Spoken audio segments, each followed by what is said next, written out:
नमस्कार, मैं हूं मोनिका जायसवाल और आप देख रहे हैं इंडिया न्यूज। बुलेटिन की शुरुआत करेंगे बड़ी खबर के साथ। बघेल सरकार के 3 साल हुए पूरे, प्रदेश में आज उत्सव मनाएगी कांग्रेस। सरकारी योजनाओं के प्रचार के लिए कई कार्यक्रम होंगे। जिला ब्लॉक मुख्यालय में भी आतिशबाजी की जाएगी और साथ ही मिठाइयां खिलाई जाएगी। 3 साल पूरे हो चुके हैं बघेल सरकार को और इसी उपलक्ष्य में ये पूरा उत्सव मनाया जाएगा। छत्तीसगढ़ सरकार यानी कि बघेल सरकार के कार्यकाल को आज 3 साल पूरे हो गए। इन 3 सालों में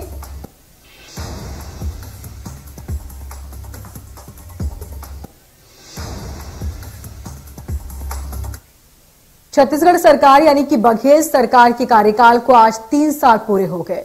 इन 3 सालों में बघेल सरकार की कई उपलब्धियां भी हैं और कई चुनौतियां भी रही।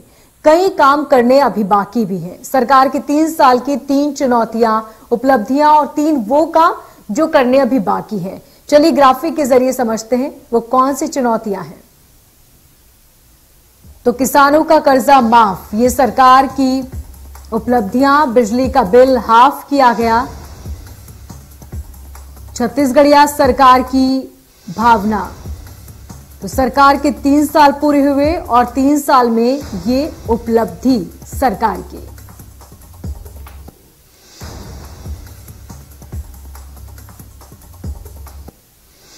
इसके साथ ही केंद्र का कामों में अड़ंगा, ये बड़ी वो चुनौतियां जो हम आपको बता रहे हैं। सेंट्रल फंड की कमी जो अक्सर बघेल सरकार ने भी मीडिया के सामने कही।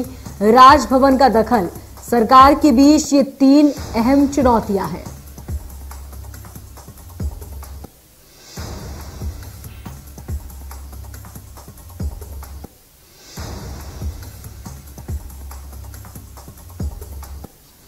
और अब समझेंगे 3 जो काम अभी करने हैं। मंत्रियों की समीक्षा होगी। छत्तीसगढ़ को मॉडल बनाना है। ये 3 वो काम जो करने अभी बाकी हैं। वहीं राजभवन का दखल। तो सरकार के 3 साल पूरे हो चुके हैं और इन 3 सालों में इन 3 कामों को करना बाकी है। तो सरकार के 3 साल पूरे होने पर अब आपको न्यूज इंडिया से सीएम भूपेश बघेल की एक्सक्लूसिव बातचीत सुनाते हैं। बात करते हैं आज मुख्यमंत्री भूपेश बघेल जी के साथ हैं और उनसे चर्चा करेंगे कि इन 3 सालों में उन्होंने किस तरीके से चुनौतियों को अवसर बनाया और आज वो अवसर बनाकर जिस तरीके से एक किसान घर में जन्मे भूपेश बघेल ने न केवल छत्तीसगढ़ के मुखिया होने का गौरव प्राप्त किया बल्कि आज छत्तीसगढ़ मॉडल को वह देश में एक नया मॉडल बना चुके हैं। तो हम बात करेंगे छत्तीसगढ़ मॉडल की। सर्वप्रथम आपको बधाई, 3 वर्ष होने की गाड़ा गाड़ा बधाई। तो जिस तरीके से आपने चुनौतियों को अवसर बनाया है और 3 साल में आपने जिस तरीके से कीर्तिमान स्थापित किया, नए आयामों को छुआ है, किस तरीके से ये किया गया? देखिए, छत्तीसगढ़ में यहाँ खनिज संपदा है, धन संपदा है, जल संपदा है, यहाँ की जमीन बहुत उपजाऊ है। उसके बाद भी लोग, सरकारी आंकड़ा है कि 40% लोग गरीबी रेखा के नीचे जीवन यापन करते हैं।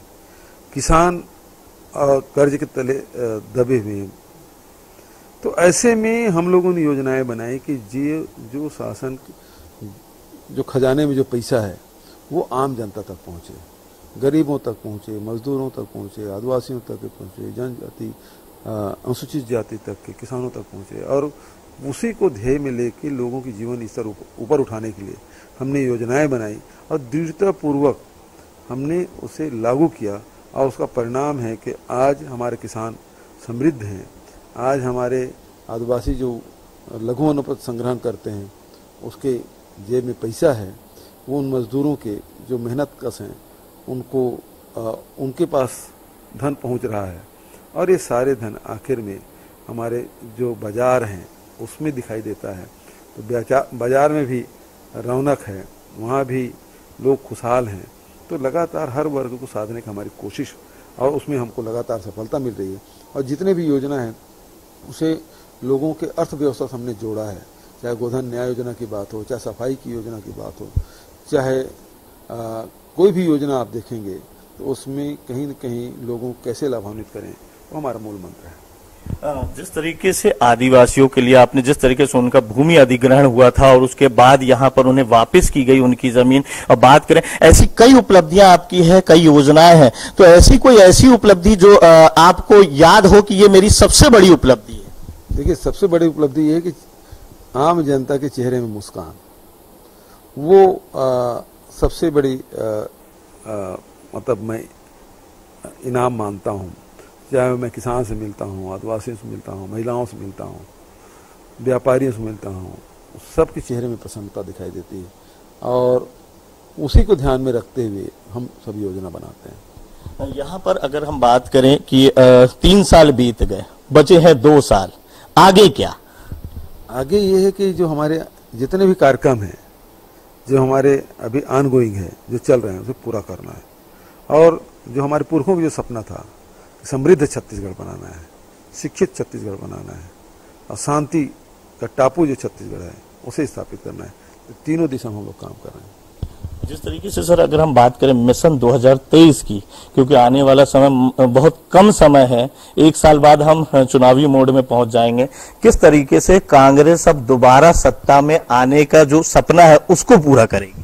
तो जो हम लोग काम कर रहे हैं उसी के आधार पे वोट मांगेंगे।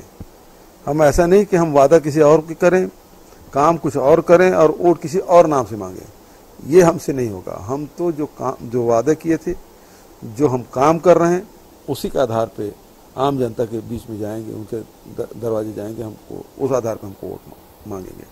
आपने जिस तरीके से 2018 के चुनाव में घोषणा पत्र में 36 वादे छत्तीसगढ़ की जनता से किए थे, इसमें अधिकांश वादे पूरे हो चुके हैं। अगर हम बात करें अब जो कुछ वादे बचे हैं वो कब तक पूरे होंगे, और आने वाले समय में किस तरीके से जनता के और सपने पूरे होंगे?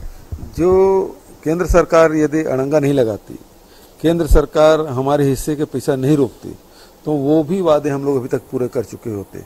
लेकिन लगातार अड़ंगेबाजी के कारण से बहुत सारे योजनाओं को हम लोग शुरू नहीं कर पा रहे हैं। तो ये थे मुख्यमंत्री भूपेश बघेल जी, जिन्होंने गढ़बो नवा छत्तीसगढ़ की परिकल्पना बनाई, उस परिकल्पना को साकार किया, और साथ ही आज यहाँ छत्तीसगढ़ को एक नया स्वरूप देते जा रहे हैं। नित नए नवाचार केंद्र सरकार को अचंभित भी कर रहे हैं। तो आने वाले समय में छत्तीसगढ़ की एक नई तस्वीर, एक नई पहचान देखने मिल सकती है।